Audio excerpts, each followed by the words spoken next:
Coba deh, lupain dulu semua yang pernah kita dengar soal sejarah kuno Amerika. Jauh sebelum Columbus datang, ada sebuah metropolis yang super megah, bahkan lebih besar dari London pada zamannya, yang berdiri di wilayah yang sekarang kita kenal sebagai Illinois. Namanya Cahokia.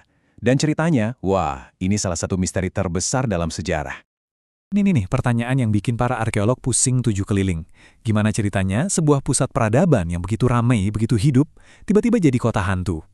Nah, dalam beberapa menit ke depan kita akan coba sambungin petunjuk-petunjuk yang ada buat ngungkap misteri kenapa Cahokia ditinggalkan. Biar kebayang skalanya, coba lihat perbandingan ini. Di puncak kejayaannya, Cahokia itu bukan cuma nyaingin London, tapi kemungkinan besar melampaui populasi London.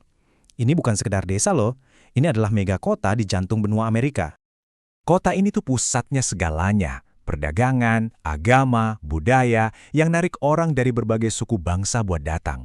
Tapi, dalam sekejap mata, kalau kita lihat dari kacamata sejarah, semuanya lenyap. Yang tersisa cuma keheningan dan segudang pertanyaan. Oke, sekarang kita time travel dulu ke masa jayanya. Soalnya, untuk benar-benar ngerti misteri hilangnya kota ini, kita harus paham dulu betapa luar biasanya Cahokia itu. Cahokia itu bukan pemukiman biasa yang tumbuh gitu aja. Ini kota yang direncanakan dengan sangat matang, lengkap dengan alun-alun publik yang super luas. Ada gundukan-gundukan tanah raksasa, semuanya dibangun pakai tangan loh, yang jadi fondasi buat bangunan-bangunan penting. Mereka bahkan punya kalender matahari dari kayu, semacam Woodhenge-nya Amerika. Dan yang paling gila, analisis arkeologi nunjukin sepertiga penduduknya tuh imigran. Ini benar-benar kota metropolitan sejati. Coba deh bayangin angka ini, 55 juta. Itulah jumlah kaki kubik tanah yang mereka pindahkan. Bukan pakai mesin modern ya, cuma pakai keranjang anyaman. Ini adalah prestasi teknik sipil yang nunjukin betapa terorganisirnya masyarakat mereka. Luar biasa. Nah, kata-kata dari arkeolog Thomas Emerson ini benar-benar ngena banget. Cahokia itu nggak tumbuh secara acak. Kota ini dimulai sebagai sebuah rencana. Para pendirinya udah punya visi yang jelas dari awal. Tapi, di balik kemegahannya, Cahokia punya sisi gelap. Ditemukannya kuburan massal, terutama yang isinya perempuan-perempuan muda, nunjukin adanya praktek ritual yang brutal. Ini nambahin lapisan misteri yang kelam ke cerita mereka, dan mungkin jadi petunjuk adanya tekanan sosial yang kuat di dalam kota. Terus, apa yang salah? Kok bisa kota sekeren dan semaju itu runtuh? Nah, sekarang kita bakal bahas teori-teori klasik yang udah coba ngejawab pertanyaan ini selama bertahun-tahun. Coba kita lihat timeline-nya. Dalam waktu kurang dari 1 abad, Cahokia meledak dari nol jadi pusat kekuatan. Tapi, cuma 2 abad kemudian, kota ini jadi sepi. Kecepatan keruntuhannya ini yang bikin semua orang bingung. Teori pertama, yang paling gampang, diserang dari luar. Tapi, ada masalah sama teori ini. Para arkeolog nggak nemuin bukti perang besar, nggak ada tumpukan mata panah atau sisa-sisa pertempuran dahsyat. Meskipun mereka punya benteng pertahanan, kayaknya perang bukan penyebab utamanya. Oke, gimana kalau masalahnya dari dalam? Ingatkan soal pengorbanan manusia tadi?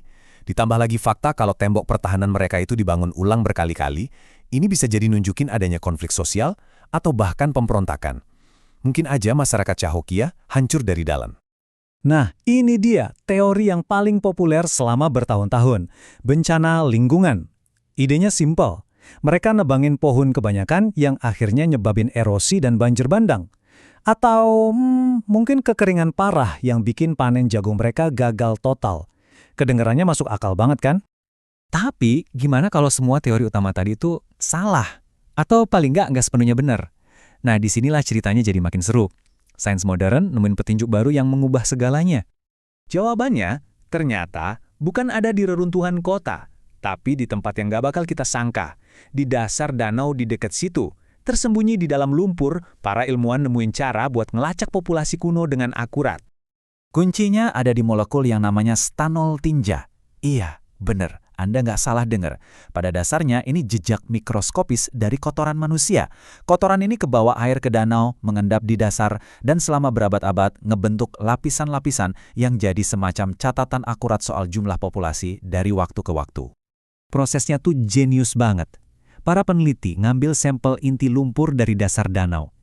Setiap lapisan lumpur itu ibarat satu halaman di buku sejarah. Dengan mengukur konsentrasi stanol di tiap lapisan, mereka bisa bikin grafik naik turunnya populasi Cahokia dengan akurasi yang luar biasa.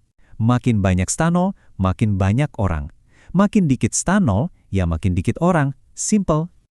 Dan hasil dari analisis lumpur ini, wah, benar-benar mengubah semua yang kita kira kita tahu soal akhir Cahokia. Ini bukan lagi cerita simpel tentang keruntuhan total. Ini dia bagian paling pentingnya. Data dari lumpur danau ini secara langsung, mentah-mentah, ngebantah teori-teori lingkungan yang populer tadi. Nggak ada bukti banjir besar yang ngehancurin kota, analisis kimia juga nggak nemuin tanda-tanda kekeringan parah yang bikin gagal panen massal. Teori-teori lama itu bisa dibilang runtuh. Jadi, ceritanya ternyata jauh lebih rumit. Bukan karena satu bencana besar yang datang tiba-tiba, tapi lebih kayak serangkaian tantangan. Perubahan iklim yang lebih halus, pergeseran politik, tekanan sosial, dan ternyata mereka nggak cuma runtuh, mereka beradaptasi, mereka bikin pilihan, dan pada akhirnya mereka memutuskan untuk pindah. Dan ini penting banget, karena ini ngebantah mitos lama tentang pribumi yang menghilang, seolah-olah mereka lenyap begitu aja dari muka bumi. Padahal enggak, mereka pindah, mereka beradaptasi, dan mereka bertahan. Kisah Cahokia ini bukan tentang keruntuhan, tapi tentang ketahanan dan transformasi. Dan ini nih plot twist-nya. Bagian paling mengejutkan dari penelitian Stanol ini. Setelah Cahokia sepi, wilayah itu nggak jadi kota hantu selamanya. Data nunjukin beberapa abad kemudian, populasi manusia balik lagi. Kelompok-kelompok kayak Konfederasi Illinois kembali ke tanah leluhur mereka, tapi dengan cara hidup yang baru, yang lebih fleksibel. Jadi, pada akhirnya, Cahokia ngajarin kita pelajaran penting. Kata hilang itu gak selalu berarti musnah. Kisah kota ini bukanlah tentang sebuah akhir yang tiba-tiba, tapi tentang perubahan dan adaptasi yang terus berjalan.